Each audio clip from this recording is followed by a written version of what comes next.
seit 10 Tagen nimmer rasiert und nimmer gewaschen.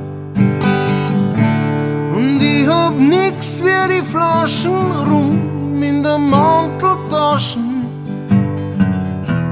Die geben mir zum Frühstück und dann schnall ich ein um Zigaretten an. Und um einen Schilling.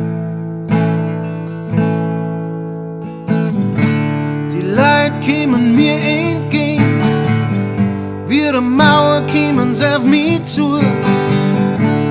Ich bin der Einzige, der ihnen entgegengeht, kommt mir vor.